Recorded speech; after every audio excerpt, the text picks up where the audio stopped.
Excellent. We're recording now.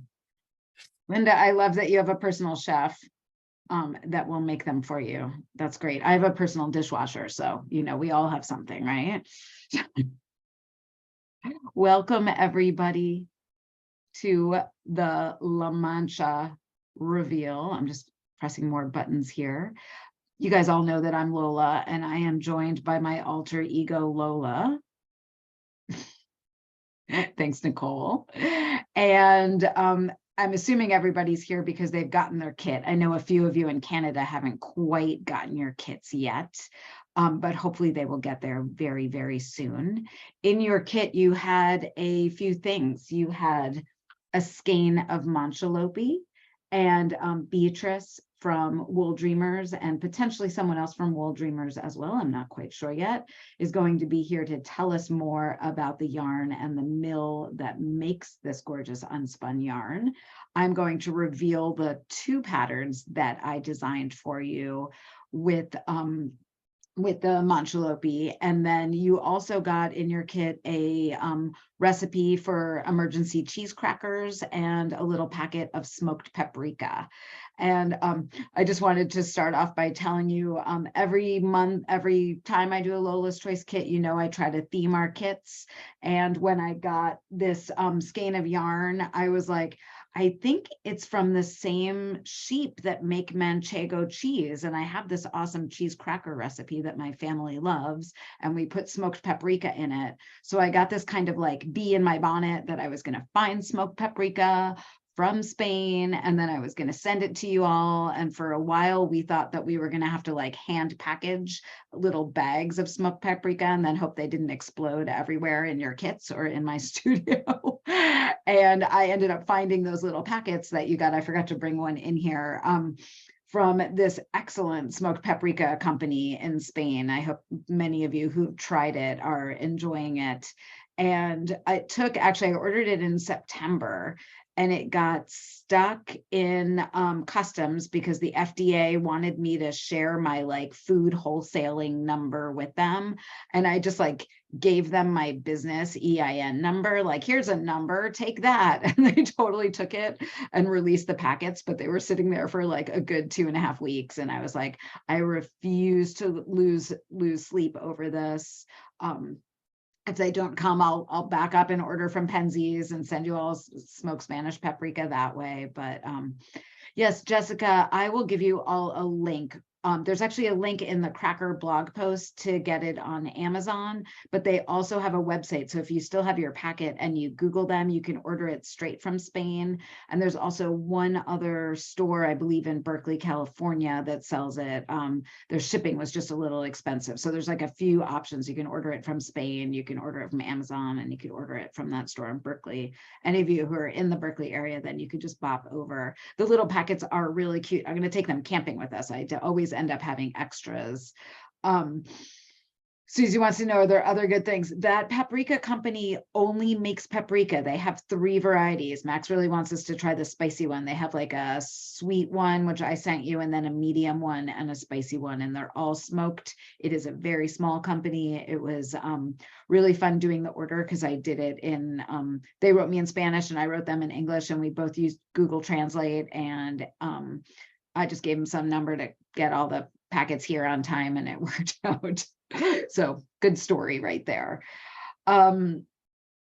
Before I do the reveal, I'd love to bring Beatrice on, and here she comes. Hello, Beatrice. Can we unmute you? There you go. Hello. Do you have anybody else with you today? No, Ramon was gonna come, but things got wacky, and he has his little boy with him, and so he's just gonna hang out. It's late over there Yeah, I knew that. Yeah. Yes, he says hello and sorry he can't be there, but I'm so grateful to be here, and this is so fun. And I made a whole little plate. Oh, nice. You got all into it. When I went to go get the Manchego, they had jamon, like from Spain. So nice. And some olives, it looks like. That's perfect. Yes. They look so fun. And I've never made crackers before, so now I'm feeling very inspired. Right. I know it's surprisingly easy and people will think you're like magical. Fancy, right? And like you could do like herbs and stuff. I'm really, Yeah. yeah, Yeah. Got a the few gears are ideas. turning. During the pandemic, I guess on New Year's Eve during the pandemic. So it was like that 2020, 2021 year. I was like an emergency cheese cracker fairy, and I dropped off bottles of Portuguese wine and emergency cheese crackers to all of my friends. I made these like little kits because we were all home alone, you know, but it was just like I wanted to do something. And Nice. yeah, so kind of a fun, different treat, a savory instead of a sweet. I saw that Kim is saying hi to you, and I thought, Yes, hi Kim. Yes, huge thank you to Kim for introducing you to Wool Dreamers. Kim and I worked together for a while and we were friends, and she from just a great person in my fiber community. And yeah, she went on a retreat with you and brought some of Wool Dreamers yarn to give you a little yeah. peek.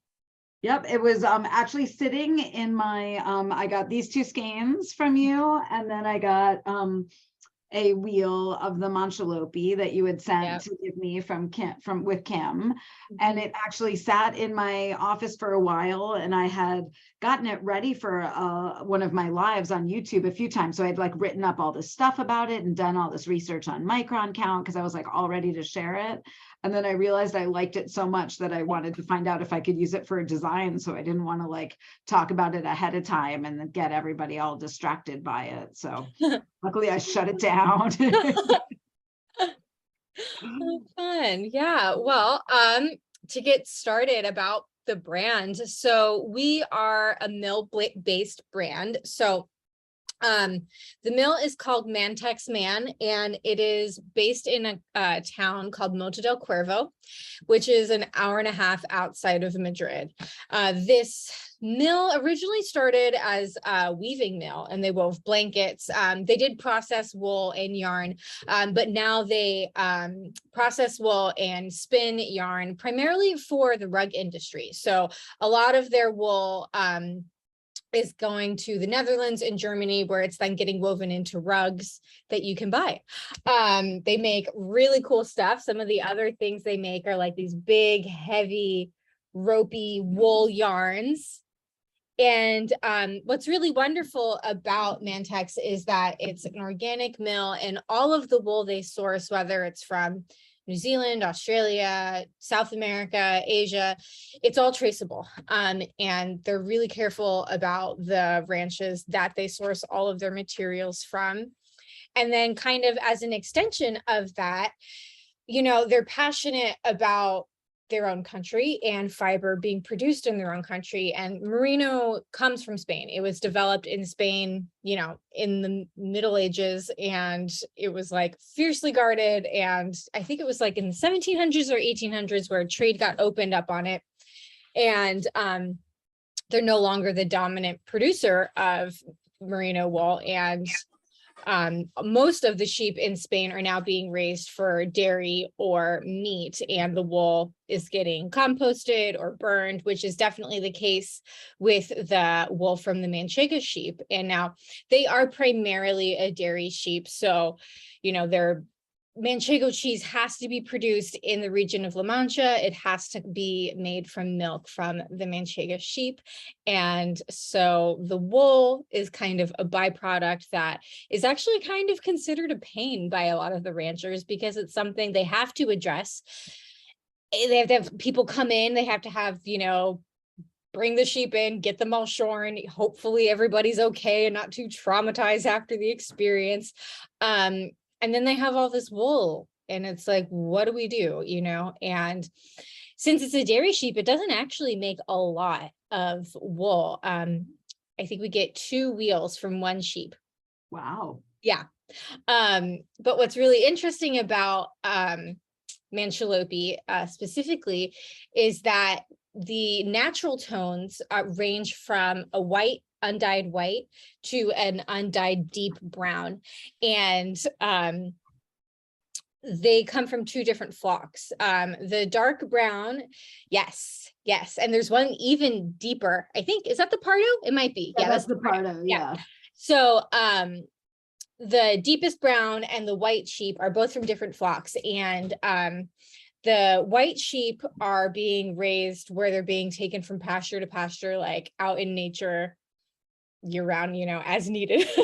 And then the brown sheep are on a ranch where they sort of just roam free, and like if they need help, they kind of like separate themselves from the rest of the flock, and they like take care of them, if they're needing help. But really, a lot of the ranchers that we work with, their primary means of taking care of the sheep is mostly observing the land and making sure that they have enough plants that they need for their medicine and nutrition, and obviously water, but other than that, unless they notice that one is like injured or clearly sick, they're sort of low interference with the sheep. So yeah, and we were able to create a gradient from the white undyed to the brown. So we have like 5 different natural tones, and then 3 dyed tones, and then some more coming up.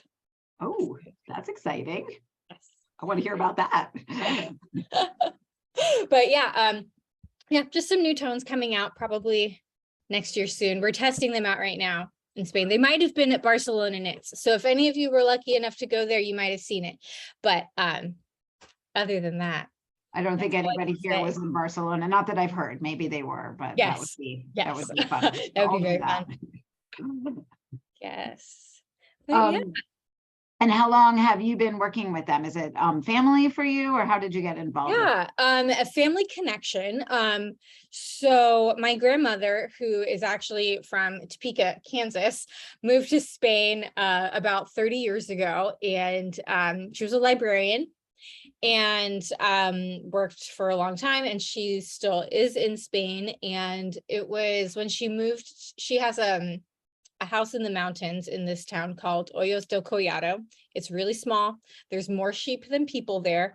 And yeah, and she realized that the sheep, the ranchers around her and the people that had sheep were raising them for the dairy rather than the wool. And, just like I said, the wool was kind of a pain for them. And that kind of set her off on this whole journey. She had always had like a loom or been like fiber crafty. But this really kind of got her motivated. And she got really interested in fiber shed, and also just started kind of interacting with the wool growing community, and started raising her own sheep.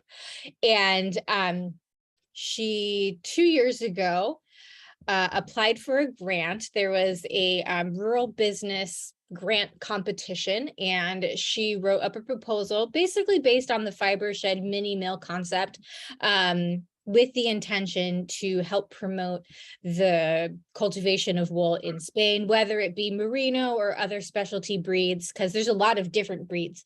And she won. So she won this grant, and with that, she was able to have some of her own wool spun. And so because at this point she had already had sheep for a few years and one spinning wheel, and there's just more and more wool that accumulates. And so she was able to take it to this mill, and that's Mantex Man, and it's run by this guy named Ramon, and he is the 3rd generation operator of this mill. And he really loved her whole ethos behind why she was raising sheep. And he's like, we are actually starting a line based on this same idea. We have a ranch. We've already found 2 ranches that we want to work with. And do you know anyone in the United States that would be able to help us? And I'm a fiber artist. I studied textile design.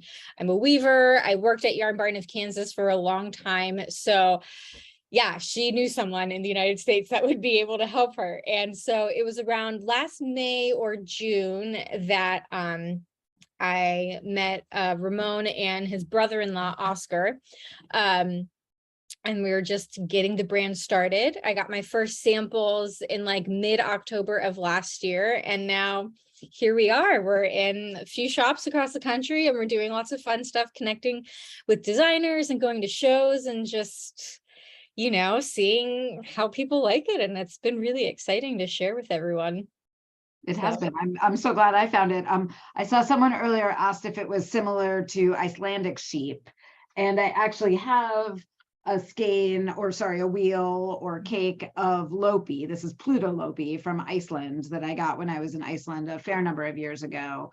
And I've done a bunch of swatching with it and started sweaters with it, but it's a little bit toothier than my skin enjoys. And you guys know I say toothy when I mean scratchy, but it's just nicer to say toothy. I like And then hardy. yeah, hardy. It's hardy. Like a little creepy crawly. But when I got the manchalobi, I was like, oh, it feels like the same thing, but so much softer. And I went and I looked in the micron count, and basically the higher the micron count, the softer something is. Is that correct? The Yes. lower the Low. micron, the Yeah. hardier. Mhm. So the micron count on Pluto Lopi, it behaves really similarly, but since that micron count is lower, it is toothier and not as comfortable against the skin. But the Manchalopi is the exact same, it's unspun. So these, this is like one step in the milling process when it's unspun. Can you talk about that a little bit? Yeah, absolutely. So yeah, so the mill has two buildings, basically. There's the washing mill and the spinning mill. And so once the wool has been washed, it then gets carded. And this is almost just like, it's very simple to pencil roving. But yeah, so that is right after it's been carded, it actually kind of gets sliced up. So it's these like sheets of wool are created, and then it gets sliced and then wrapped around, and it creates these wheels, and it's really cool to see the machine. I wonder, I don't know how to like show pictures on Zoom.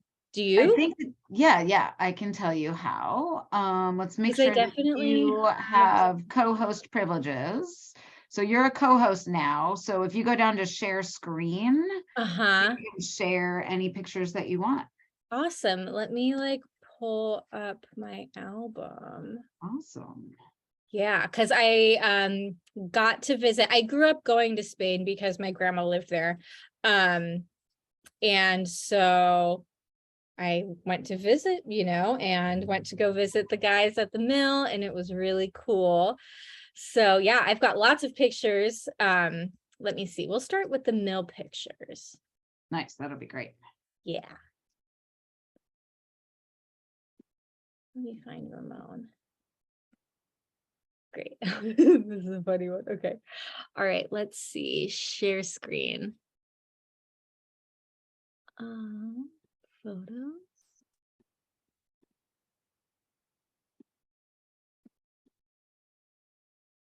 So if you have it open on your computer, when you go to share screen, you should be able to just like double click on the photo that you have open. Okay. Let's see. Did that work? Share. Open system preferences. Huh. Go to on the bottom, see where it says share screen. It'll have like a green button and an upward arrow. If you click on that, Advanced and you sharing should options. see like underneath screen. Not really, not where it says options, but like right next to that. So there's the little carrot pointing up, and right next to it is the whole button that says share screen. If you click on that, then you should be able to choose the window that's open that has your photos. Let's see.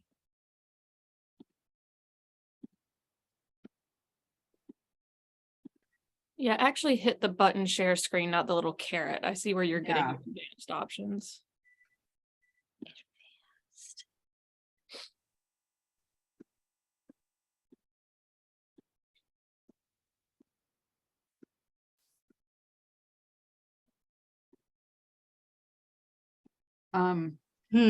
It's I'm trying to allow the permissions for it to show, and that's the problem. Oh, okay. It's not. Oh, you might have to give it permissions. Yeah. You have to tell Zoom it's okay. Yeah. by saying, "It's okay, Zoom." Okay, Zoom. It's okay. Y'all, my oven's throwing an error and I'm gonna go tell it to shut up. I'll be right back. All the tech is being wacky. Let's see.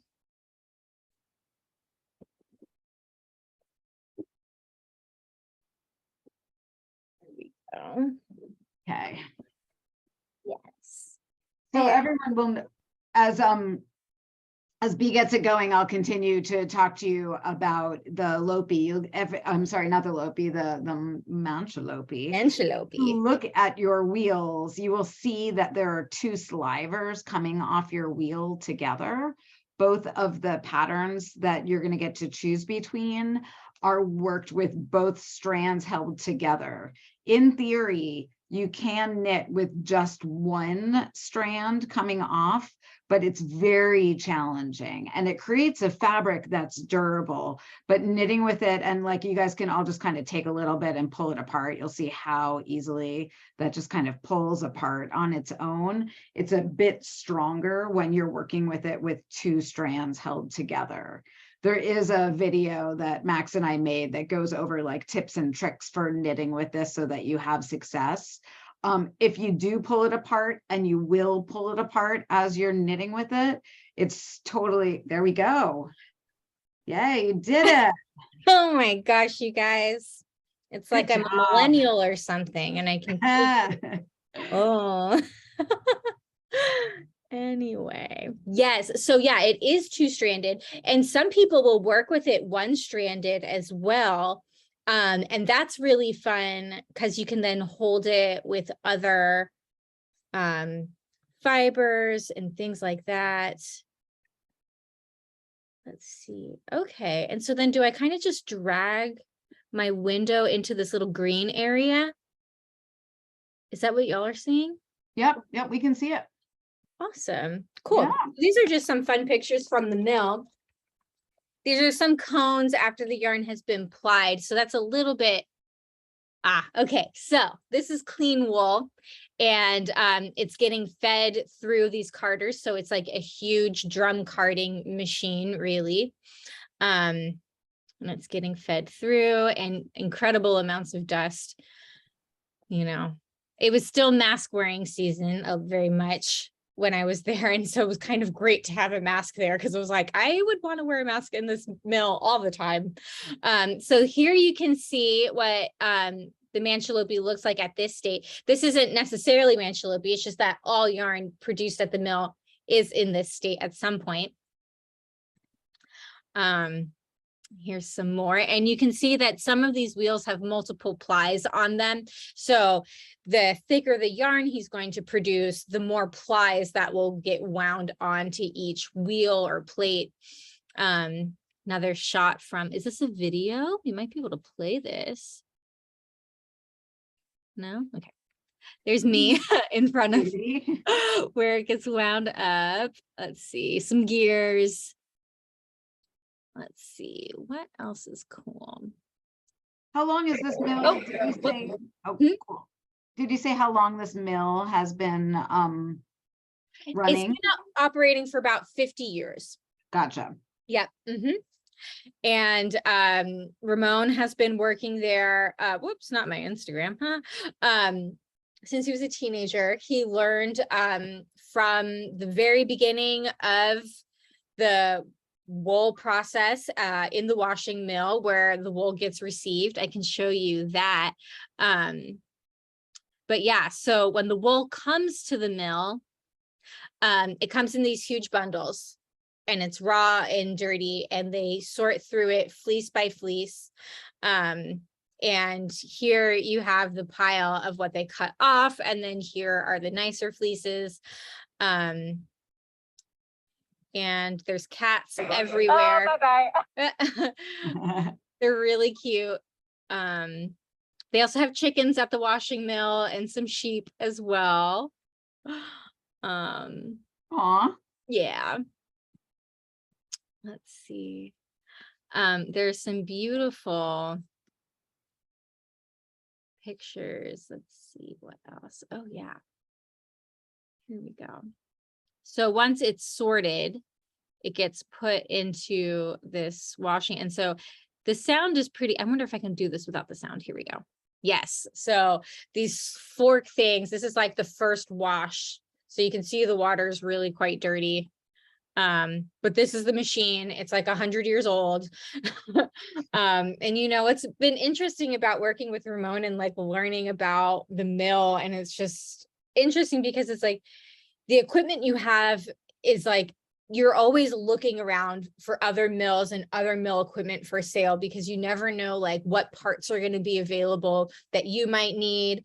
And there's always just like equipment all over. Like right now, we're starting a fiber shed, actually, kind of as a auxiliary project, and we're wanting to start a mini mill. And he's like, I found some equipment in Australia.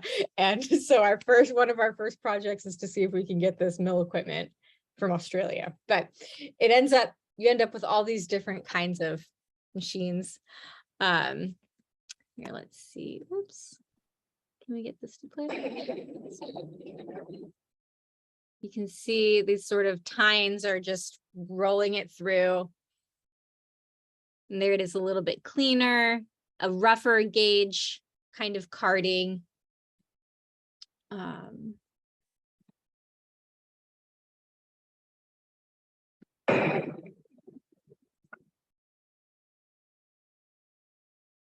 it's really cool. This is the dryer, which is really beautiful.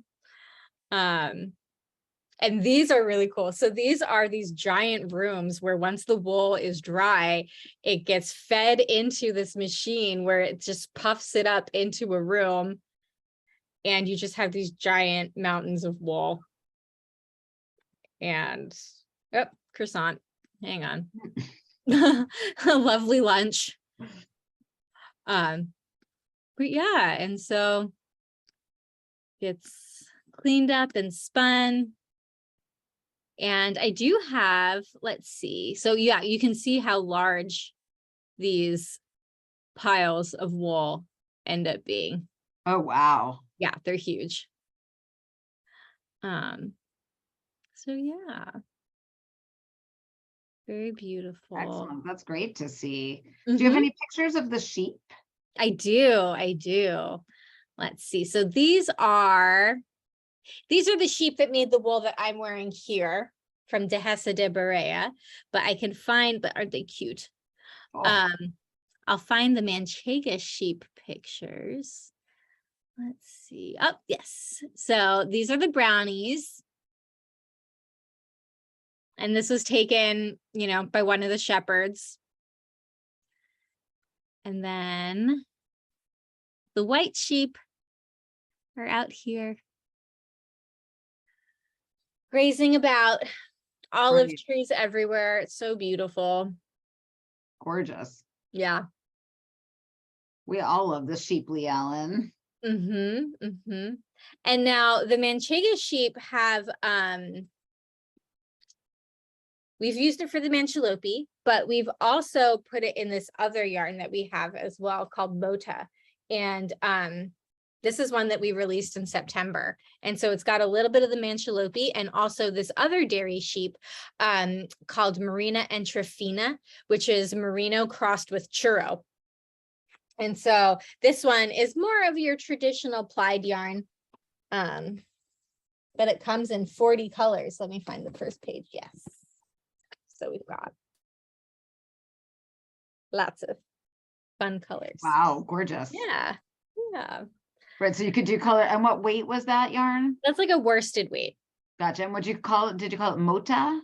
Mota. So it's named after the town, and all of the wool for Mota is sourced within 150 kilometers of the mill. So Whoa. Yeah. That's great. There must be a lot of wool if you can have 40 colors that you're keeping in stock, right? Yes. Yeah. Well, there's a lot of Manchego cheese being produced in the area. And really, I mean, no one's doing anything with the wool. So and now that the UK has left the EU, Spain is the largest producer of wool in the EU.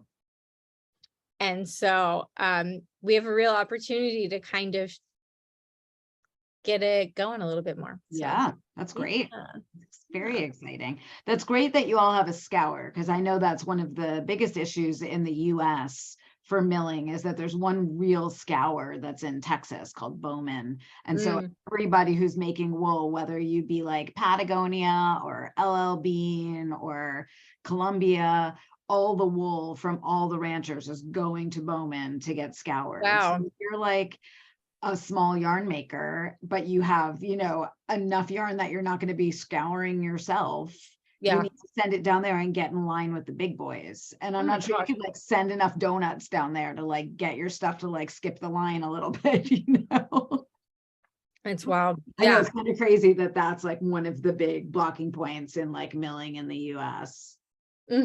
Yeah. And that's why it's so important for groups like Fibershed to kind of be able to develop more regional fiber systems so that more people can be producing wool and we can have more locally produced goods, because I think as things move forward, they kind of need to transition that way a little bit more, especially with consideration for using more natural fibers and things. Definitely, right. And you know, making the footprint smaller. I mean, I know the footprint for this was like it went from Spain to Kansas to me, right? And then I sent it out to everybody. So there's a footprint there. Yes. But yeah, it will break one down. of the goals with the fiber shed, right, is to get that a little smaller. I just saw someone had a question like how you get a degree in fiber arts. Did you go to Kansas? Yeah, I went to KU, Yeah. and so there's a textile design program. So there's a lot of different textile programs across the country, and they're all a little bit different. Some are more art focused, where others are more design focused. When I went to KU, it was a very interesting time in the art school where art and design were together in the same building. And so you had art kids working with design kids, which sounds like it wouldn't make a big difference, but it really does. Because we really worked together really well. We were taking a lot of classes where, you know, you kind of benefit, like there was an architecture kid who needed to solve a problem in an installation class. And I was like, oh, you could use a warping board for that. And he was like, you know, it worked out. So it was like really valuable. And so it was a very free form program. And when I was there, I wanted to go into garment design. So I did a lot of surface design with screen printing fabrics that I then sewed. I also did a lot of embroidery and needle felting, stuff like that. And then I worked in fashion for a little while, product development. I was a nanny for a little bit. That was amazing. But then working at Yarn Barn was a lot. It was like a master's program all in itself, you know, working, designing, weaving, doing shows. It was wild.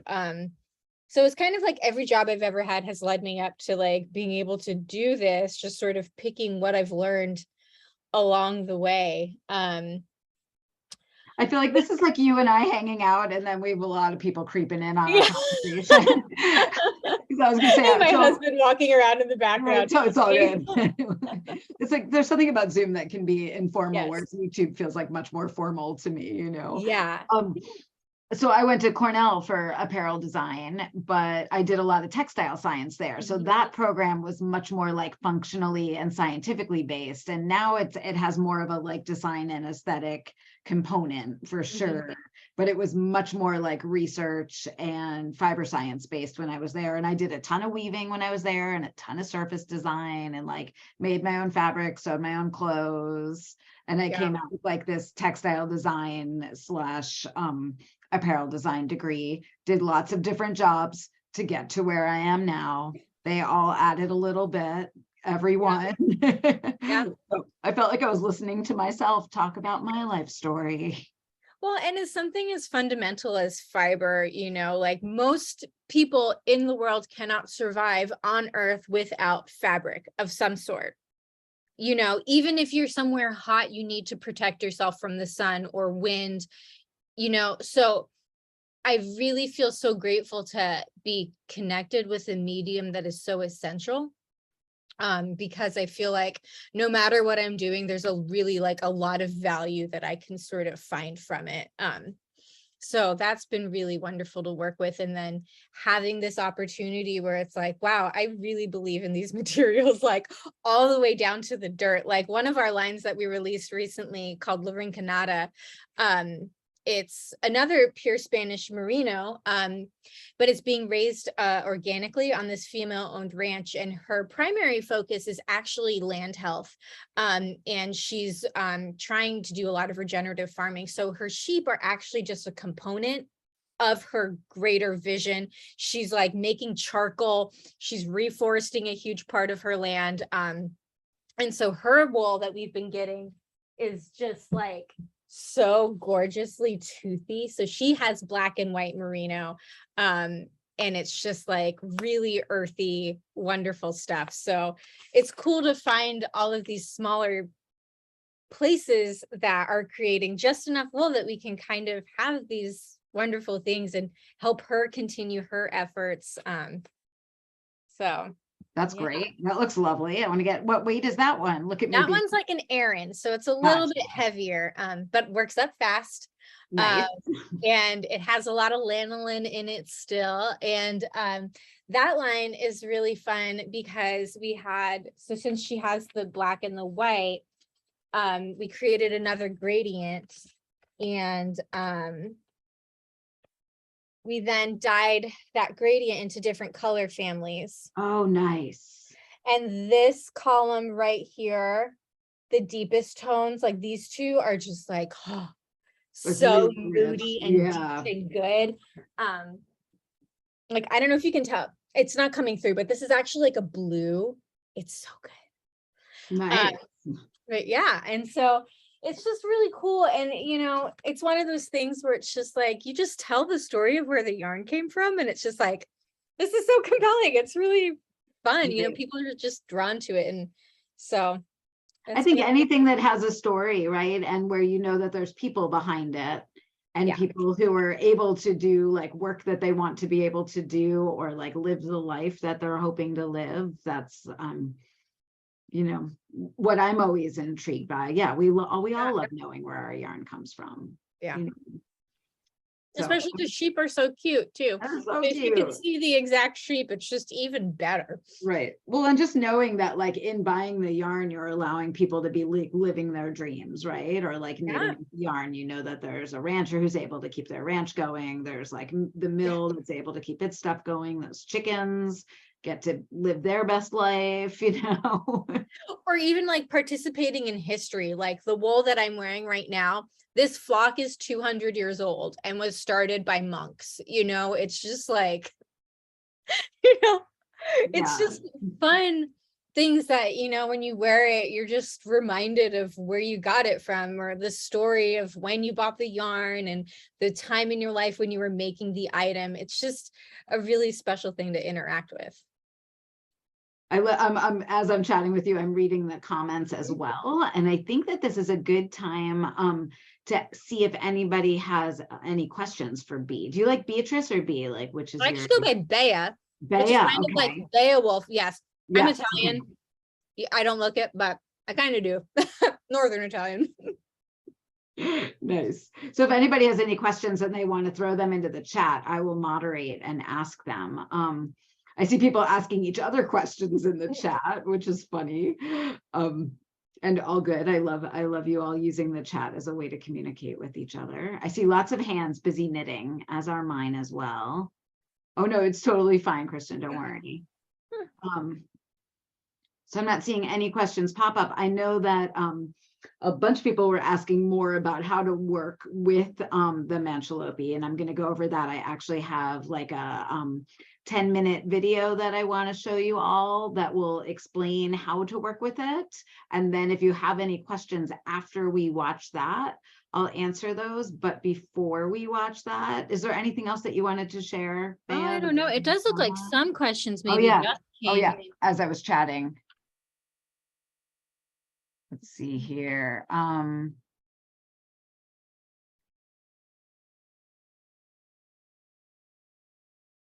Where can we find this yarn? So well, you've got some extra.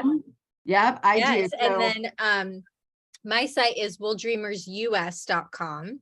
And then you can order from me, but then also you can check out our stockists, and there might be a shop locally, or if I'm out of a certain color, you can check the shops to see if they have it as well. But yeah, so all of our yarns are available on my site, but then select shops around the country so far. We've been going for a year, so we're growing. Right? Growing. If But you're intrigued by it, go and show your local yarn store what you're making with it, because they might yeah, find it to be like a really fun new thing to introduce to their customers, which is always like great to, it's exciting when you get to turn your yarn store onto something and like be the influencer and you're like, yes, exactly. I love it. There Okay, was so I one- saw one person asked a question is, do you, once the yarn is spun, do you do the dyeing? For the mantelope, if I'm correct, you're dyeing before you are spinning it, right? Yeah, the dyed colors are dyed in the fleece, and then it's wound on. So yeah, so it's dyed in the wool, and our dye house is in Barcelona. So, you know, similar to how the scouring machines are like a bottleneck in the industry, dye houses are another bottleneck in the industry, especially in the United States right now. I think we just lost one of the major ones on the East Coast. Did. Yeah. Anyone want to start a dye house? No, no, I do not. Oh, so Didn't messy. even hesitate. Yeah, I No, thank you. don't anything beyond like food coloring in a Yeah. roasting pan. No, I leave the yarn making up to other people. Concerns about how climate change will affect the continued development of these sheep. Interesting. Yeah, I mean, you know, there's been a lot of drought lately. It's hard to predict anything anymore climate wise.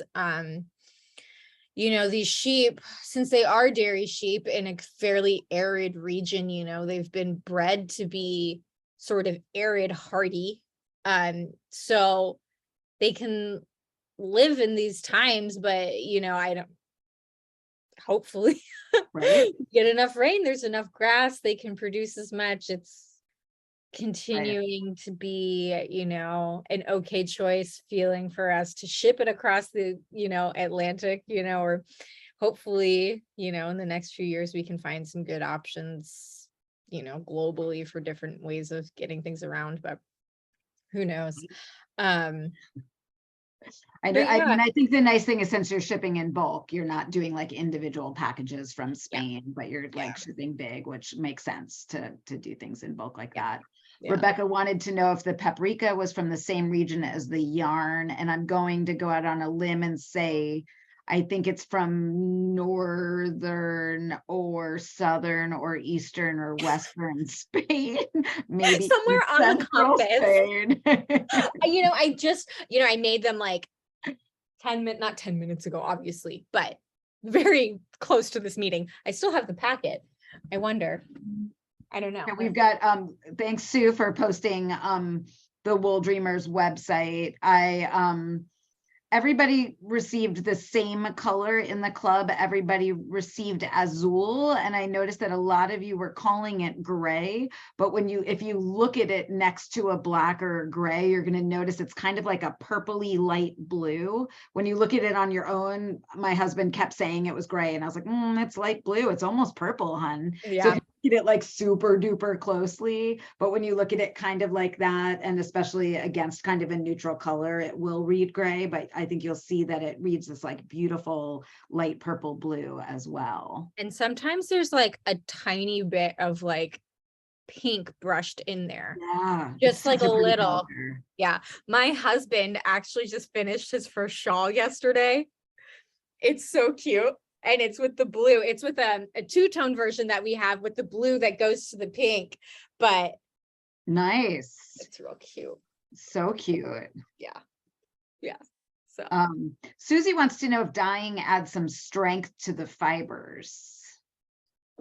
like dyeing the wool, does it make it stronger? I don't know. Yes. If anything, I think it would. I don't think it would weaken the fiber, but No. I don't know if it fortifies anything. I mean, like indigo like sits on the fiber rather than like permeates the fiber. I don't know, because I know some dyes like change the like molecular structure of the fiber, but I don't know if that necessarily makes it stronger. You run Right. the risk of it becoming more brittle because it can get shocked, but you know, a dye house would do it properly. But Right, exactly. Yeah, they know what they're doing. Yeah. So the paprika is from Caceres, which is on the west side of Spain, about the middle of the country, on the way to Portugal. So Okay. if you were to like do a trip that went to Portugal and Spain, you could start in Lisbon and go down the coast and go to Sevilla, for example, and then go up and see the La Mancha sheep in the La Mancha region, go to Madrid, swing back around to the paprika place, and then go back to Portugal as well. I just planned a trip. There you Wonderful. go. Let's do it. Let's do it. In a We'll go nutshell, visit let's Rosa do it. Pomar too. Yeah, that would be great. Okay. Kim says she's going with me. Excellent. Can we bring the grandbaby, Kim? Because The baby. cute, super cute. Okay, I didn't see any. Did I miss any questions? I'm not sure I did. I want to move on to the reveal and not keep everybody all night. It looks like lots of people are having crackers for dinner tonight, which I'm all for. I'm all for making it that no one has to cook dinner tonight and it's cracker night. Probably healthier than popcorn for dinner, which was my other night's dinner. Susie says it's takeout night. Well, Yeah. Bea, thank you so much for coming. Yes. We really, I could tell everybody loved this. And if we come up with any other questions, I'll make sure that they have your website when Yeah. I send out an email after this and we have Yeah. the recording all together. And I could drop it in the chat too. Perfect, thank you. It was very informative and interesting, and you're fun to hang out with. Oh, thanks. This is the most fun part of the gig. I wish just talking to people about yarn was all I had to do. Wouldn't Right? that be great? Totally. If we could just take Instagram out of it, I'd be like, okay, so Is happy. Instagram just like not another email? I love all of you and I love seeing what we do, but sometimes it's also a lot to keep up with. It is, yeah. So fun. Oh, people are giving you sheep. I love it. Well, thank you again. You're welcome to hang out. Yes, Have you I'd love seen to the pieces see yet? the whole reveal. Yeah, But yes. yeah. Let's do Yay. this. Okay. There we go. Thank you, Nicole. Hi, everybody. I'm knitting on the sleeve of Max's sweater while we were doing that. It's gonna be done. And what I've told myself actually is I have a sweater idea for this yarn that I really want to cast on. And I basically told myself that this is getting done and then I'm allowed to cast on a sweater design. So I set like a boundary for myself. Oh, did you guys want to see what you're making with your yarn? Okay, so you're making two things. And the first thing that I designed with the yarn was not super, I didn't think it was crazy hard to knit, but it was a little more complicated, particularly with this yarn. There was a little more to keep track of in terms of a pattern. So I ended up deciding to design two patterns. You're going to get both of them. So once the patterns go up on Ravelry, when this reveal is done, you'll have to put both the patterns into your cart and then use your code to be able to get both of them. If something happens, don't worry, email me. You know I'm fast at email and I'll take care of you. It's pretty helpful if you give me your Ravelry ID when that happens. Oh, did you want to see them? I'm sorry. So the first thing I'm going to show you is a little more complicated, not that hard. And then the other piece is quite simple. And it's for people who are really just kind of getting to know this yarn and want some easy holiday knitting. So the first thing is a pair of mittens. And these mittens have this line, this textured slip stitch going up the side. Those of you who have the pattern for North Link that was part of the N Club will be familiar with this stitch. And then you'll see that that stitch grows as you start to come around the palm. And by the time you get to the top of the mitten, it goes all the way around the hand. So what happens with the fabric at the palm of the hand is it's quite dense, like it's much denser here than it is here, which if you live somewhere that's a bit cold, you're going to really appreciate that extra warmth. This is a twisted rib going around the bottom of the mitt, One of the things I love about these mitts, I'll tell you the name in a second, is that there's no left and right. They're interchangeable because of that stripe on the side. So when we wrote the pattern, I think it was Susie, one of the testers, was like, I think you have to say something about knitting the second mitt, because like I just wrote the whole pattern and it never said like knit second the same or anything like that, right? And that's why we have testers. So the mitten is the first pattern. It's called Lolancha mitts, right? So instead of manchalopi or mancha, Lolancha mitts. And then the second pattern is this shawl. And the shawl starts super duper easy down at the tip right here. You can get used to working with your yarn. You start to increase up. You've got that fun same little slip textured stitch coming up the side of the shawl. You keep going, your shawl gets bigger and bigger. And then when you are done, you work that textured stitch just across the top edge. You end up getting to use most of your wheel of yarn, whatever you have left. And then it's just like a yummy, warm, stick it under your, sorry, it's very hard to organize things in a camera. Just stick it under your coat and you're good to go. Warm and cozy, or you can wear it around your shoulders around the house. So those are the two patterns. Sherry, if you're making the smaller sizes of the mittens, you can probably get two sets out of one wheel.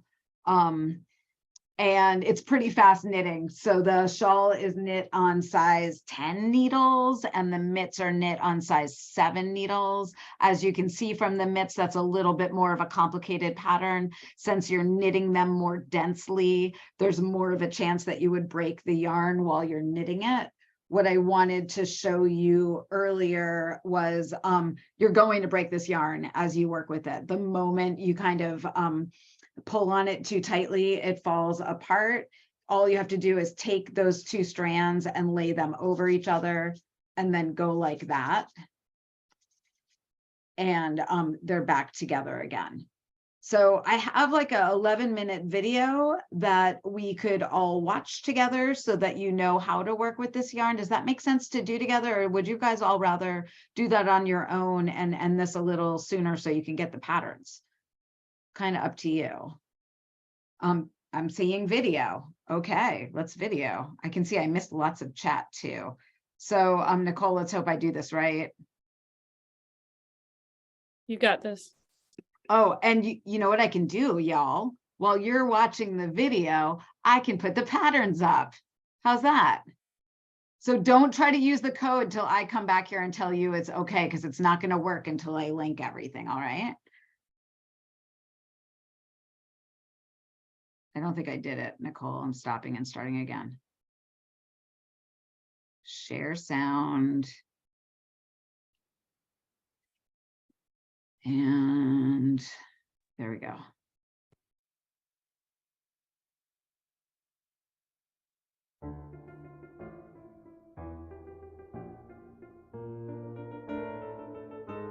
Hi, I'm Laura Nelkin. I'm a knitwear designer. I live in upstate New York in the Finger Lakes region, and I am excited to talk to you about knitting with unspun yarn. Have you ever knit with unspun yarn before? I first knit with unspun yarn when I went to Iceland a few years back, and I got this skein, not really a skein, it's a wheel of Plutalopi at the grocery store. And I knit with it, and I learned kind of the tips and tricks of working with unspun yarn, but the finished fabric was a little bit too toothy for my skin. I'm a little bit sensitive when it comes to really woolly wools. So I kind of put it away and never designed with it.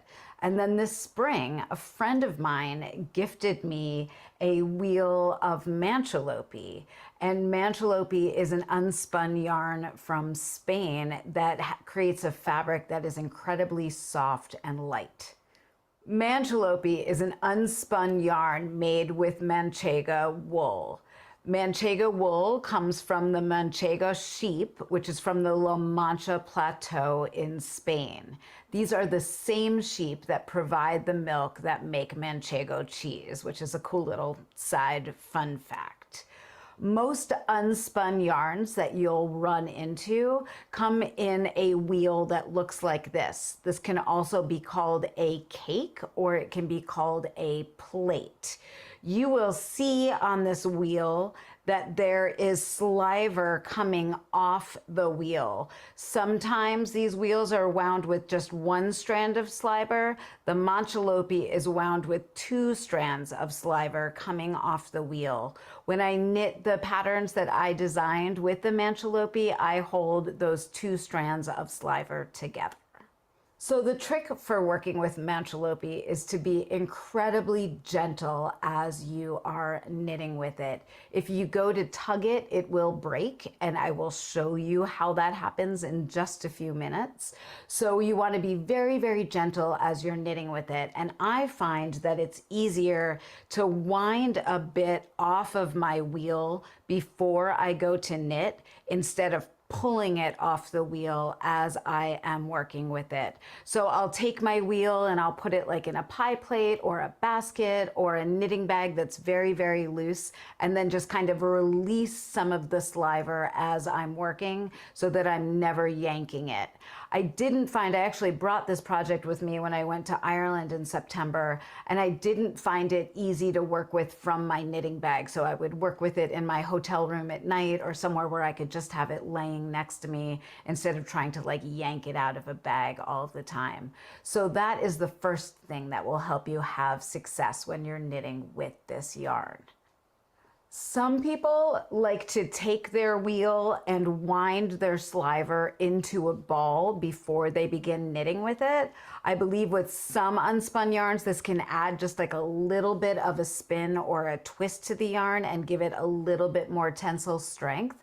So if you're getting frustrated by your sliver breaking, that is something that you could do. I did not do that with any of the knits that I did with this yarn, and I definitely had success because I'm wearing one right now and I love it. So clearly I kept knitting it.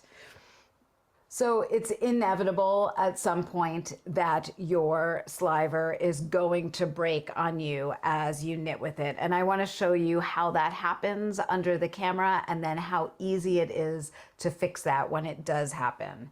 So you'll see when we look at this up close that you've got these 2 strands of sliver and they're very, very loose and unspun. And if I just yank on them, they fall apart that quickly. But what you can do is just lay the strands next to each other and then put them in your palm, which is like a little bit warm and moist, right? And then you can just rub together and you will rebond those fibers together. If you find that the point that you've rebonded things feels a little bit too thick to you, what you can do is take an extra minute and kind of thin out that join area by making one strand longer and one strand shorter. And I'm just going to grab another piece so I can show you on the other side here. This is very fuzzy under the camera. And now I'm going to grab one more piece and cut and kind of break that off so you can see I don't have 4 strands that are going to be rubbed together at the same point. And then I'll put that in my palm and I'll rub it together just like that. And now you can see that I've kind of rubbed those 2 strands of sliver together and created a whole strand again. So I had to do that many times while I was knitting. It is quite easy for these, for this to pull apart as you're working with it. And it just takes a second to do that. And then it is easy to continue knitting with. So that's another tip that will really help you. All right, another place that I find some people get, I just have these little ends as I'm showing you things.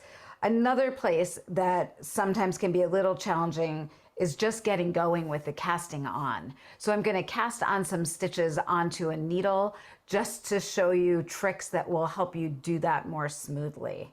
So I've got 2 strands of the sliver over here on a needle, and I'm going to do a long tail cast on. You will notice that I am not starting with a slip knot, but I'm just putting my yarn over my needle. And now I'm going to go do the long tail cast on, and you'll see when I get that next stitch on the needle that I am not going to yank. I'm going to gently with my thumb kind of pull forward so that I tighten up that stitch, but I'm not yanking on it. So you'll find when you do your cast on that you can't cast on quickly. You're going to need to be really slow and deliberate, which is really methodical and fun, I find. But if you're used to kind of yanking down on your stitches as you go to cast on, it's your sliver is going to break right away and you will get frustrated. If you want to do a German twisted cast on, it's the exact same thing, but you'll just want to make sure that you're really gentle when you're pulling with that front yarn right there, so that you're not yanking down on it and separating the fibers from each other. Just one more because I love casting on so much. Stay really gentle. So that's the trick for casting on. This is like the gentle video about being gentle with your knitting. So next up, the thing that I want to talk about is needles. You're going to find with this yarn that you'll want to work with needles that aren't too short. So you'll probably want to knit with needles that are either wood or bamboo, something that is not going to split the sliver as you are working on your project. You will see here that I'm working on wood needles and I'm just staying really gentle. I have the yarn kind of hanging loose over my finger. I'm not pulling on anything, and I end up making this incredibly light and frothy fabric that's an absolute joy. It's really fun to work with something new in your hands when you're so used to working to a fiber that feels a particular way. So finally, an important thing to talk about is gauge. You will notice when you go to work your gauge for any project with this yarn that your project seems much smaller than you want your finished project to be. When you work your gauge swatch before you block it, it is going to be much, much tighter. And then after you block it, it's going to loosen up and bloom. So for any project that you do with this yarn, it's very important that you work a gauge swatch. And it's kind of fun, like in my patterns, I'll give you the gauge swatch unblocked the measurements and blocked to give you an idea of how dramatically the gauge changes from being unblocked to being blocked. So don't skip that step with this yarn. I find it to be very important. All right, I know I said finally, but there is one other thing that I think is helpful. If you're working a project where you need to weave in ends at the end, if you just go to take the sliver as is and put it onto a tapestry needle, it's going to break as you go to pull those ends through your work to weave them in. So what I would do is just take your palms and kind of rub the slivers together really, really well, kind of spinning them into a firmer yarn, and then take that and put that onto your tapestry needle and weave it in, and it won't break as you go to pull the needle through. And that's a pretty important step. I also find that I like to weave in my ends as I go with this yarn, like at the beginning and end, instead of waiting, because it will start to degrade over time if you leave those ends to weave in till the very end. All right, I will give you links to everything that I've talked about below, as I have patterns that I design in this yarn. I'll have some of it in my Etsy shop if you're interested in purchasing it in any colors. I know that I'm very intrigued about knitting a winter sweater in this yarn, so I think you can expect to see a sweater coming down the pike at some point. I know I'm constantly like, I really love knitting, so I'm constantly like, I'm gonna knit this and I'm gonna knit that, and some things see the light of day and some things just get gauge swatched and then I get distracted and move on to the next thing. So we'll see about that. But I thank you so much for watching. Please ask any questions in the comments below. Feel free to subscribe to my channel, sign up for my newsletter. I am happy to learn and knit with you. Thanks so much.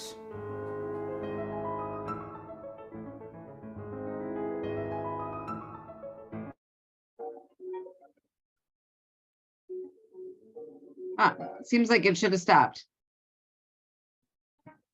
All right, I stopped it. I did it. Hi, how was that? I think I managed to do that while you guys were all watching.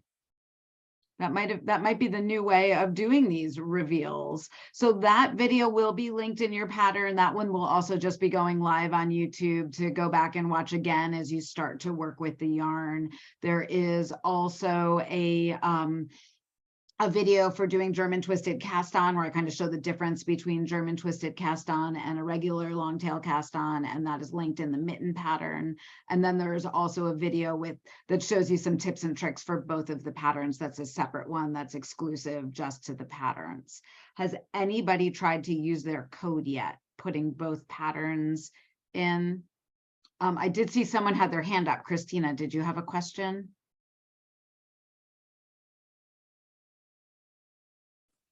No, I'm sorry. I guess I raised my hand Oh. accidentally. No. Fine. Susie, do you have a question?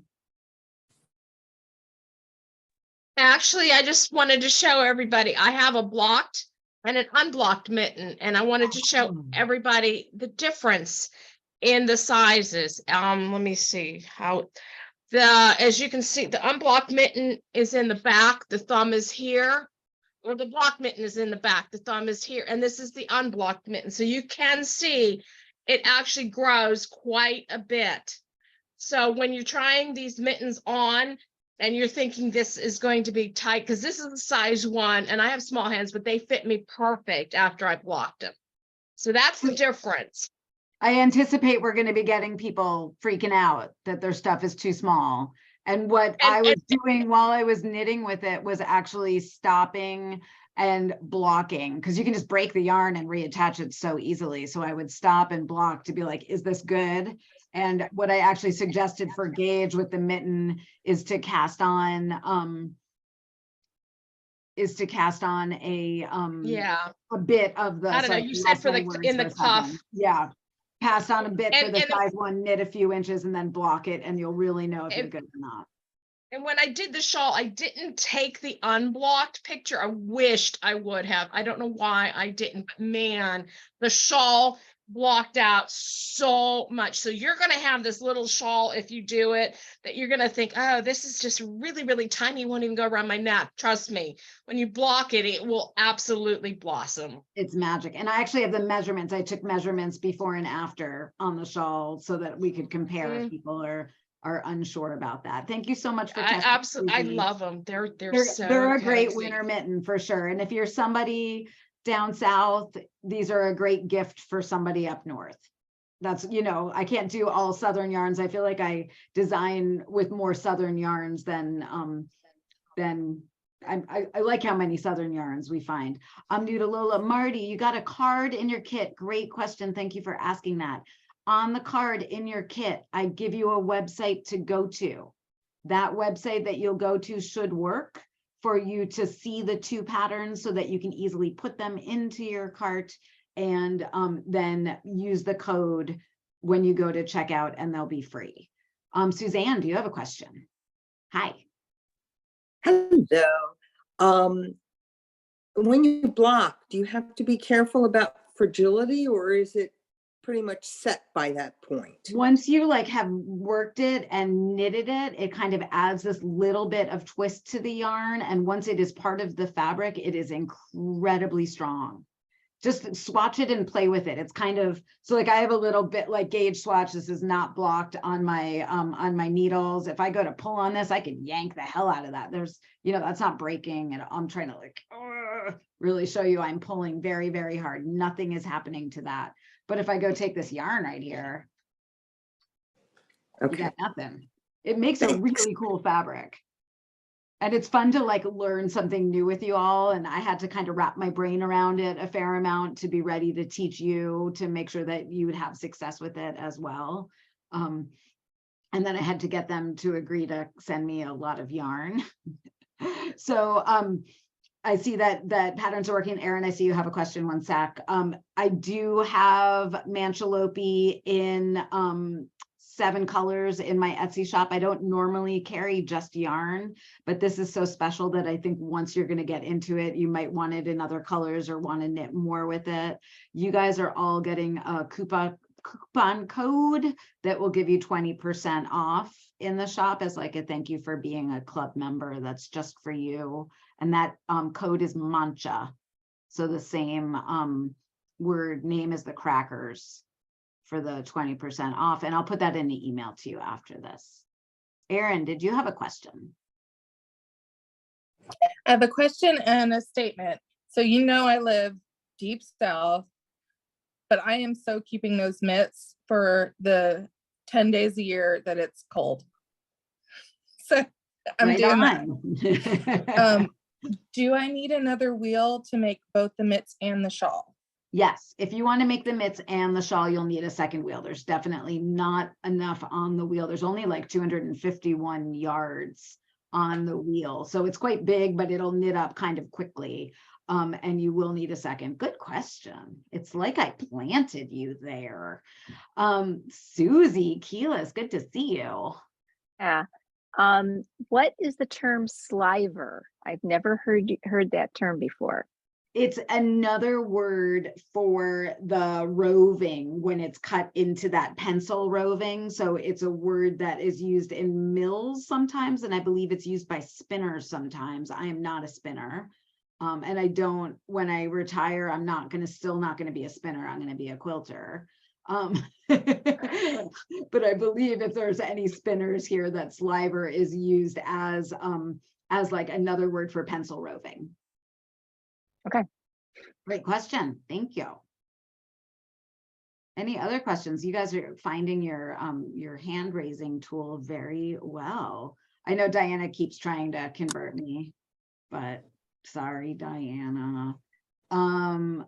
So I saw Robin asked, does the yarn perform like the unspun Lopi from Iceland? Exactly. It's not quite as toothy as that Lopi is, but it behaves exactly the same. So some people like to take their Lopi and before they knit with it, they'll take it like bits of it at a time off of their wheel and kind of start to wind it into a ball and then work from the ball, because the act of doing this adds just like a little bit of twist to the sliver so that it knits up maybe a little bit stronger. I did not do that, but as I said, when I was traveling and knitting with this, it didn't work very well to have it in my knitting bag. Like I really had to have it kind of flat next to me. A pie plate will work for that. A basket will work for that.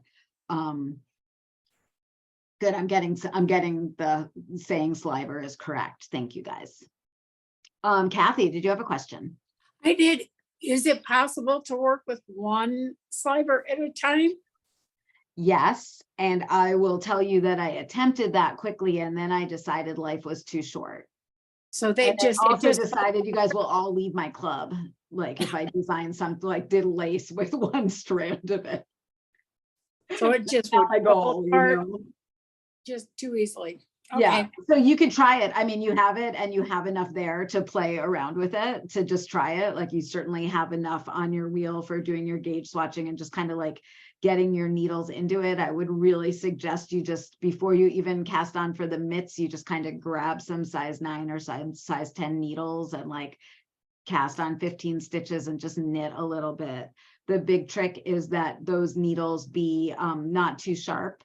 Definitely helps if you have like a wood or a bamboo needle or something that's going to be like a little grippy and not splitting the And since it's roving like that, when you block it, does it kind of felt down? So it can, yes. So that's you would what keeps it definitely be together. careful when you're blocking to make sure that you're not putting it in hot water and then shocking it with cold water, right? Right, but I mean just the wearing it and blocking and stuff like that would help to Yes. Yeah, tend so to make it exactly. strong. Yeah. Exactly. So I plan on skiing in my mitts. Like these are my new skiing mitts, right? And I know that they're going to felt over time and become like the most awesome skiing Right, mitts. right. It's the last most awesome skiing mitts I made, which were artichoke French. So Yeah. Okay. thank you, Kathy. So I probably said, no, it's not froggable. And I talk about that in the pattern, not easy to rip out at all. I'm just looking through, I thought I I saw disagree. You can do it. You can frog it. It's possible. it's possible. It's just not super easy. It's not that it's delicate. It's slow. It's a slow frog. It is a It's not- slow frog. It's slow, and winding it into the ball as you're doing it. I have never in my life to pick up and knit the right amount of stitches ever. So or knit a sleeve correctly the first time. So I've done quite a bit of frogging on the miles that I'm working on, and I've reused the yarn that I've frogged, and it's Oh, fine. excellent. Okay. Yeah. You're a So better person than I am. if you do it carefully, because that's yardage, Yeah. and so yes, it's possible. It's like anything with this, it's going to be a little bit more delicate. And it's kind of like, I like to say, it sort of tidies up your knitting habits a little bit. Like if your remote control is on your strand of yarn and you just tug on it, it's gonna break, but it does come together really easily. And Yeah. so and if you ever need to like repair anything, like weaving in those ends is actually super easy. So but Right. And that one trick I found for the weaving in the ends is if you like rub it a little bit between your hand before you go to weave it in, that really helps it kind of like become one strand and not break as much when you're kind of pulling it through. I did see that Maria had a question. Yes, as long as the Zoom recording gods are with us, this is going to be available. And, I get it downloaded and then I upload it to YouTube and then I create a private link and I'll send out an email to you all once I have that ready to go with the coupon code and the link to this. So you guys will have that there, but that's not, that's only for club members. I'm just looking to see if there's is it wet block, like traditional blocking, room temperature? Yes, exactly. We went over that. Do you freeze it before you frog? Georgia, that is a trick with mohair, because when you freeze mohair, it changes the surface tension of the mohair. I am not sure if that would work. It certainly helps us to chill our dough. I just came up with that before we rolled out our cheese dough. She's on tonight. So potentially, but somebody would have to try that and get back to me. So I'm not sure. I can't say that that's science until somebody does it. Which shade of the yarn is the light gray? This is the lightest gray right here. It reads as almost white, but it's actually quite heathered. So if I get in there, it's quite heathered. The lightest color is more of a true white. And I didn't end up getting that one because I just knew that it was going to get really dirty. So I decided to stay. I just knew me. That was the only color that I didn't get right now. There was a question earlier up, Laura, that had to do with like weaving in ends and talking about that. And I can't remember who asked it, but they were asking if you could needle felt the end in. Oh, totally. You could definitely needle felt the ends in. That's a great idea. So I just saw a question about posting a photo of the labored colors of the wheels. Those are all up on Etsy. I didn't do a labeled photo up on Etsy quite yet, but I did link. Oh, I think I forgot to link the colors on the Etsy listing. So that's what's going on. So I'll fix that in a few, but that'll be taken care of over there in a second. Everything looks like the downloads are going good. Miri, email me if you used the code before you had both patterns into your cart, then I'll have to get you the other ones separate. The color in your kit is azul. The code does not need to be all caps. There you go. I think I got all the questions. Did I miss anybody? You guys are keeping me on my toes today. Sunday afternoon. Are you guys all missing sports ball to be with me today? I have no idea. I don't know what sports ball schedules are. Really fun to do this. I'm thankful for you all spending time and learning. And I guess the Bills lost. Some people don't care. Some people do care about sports ball.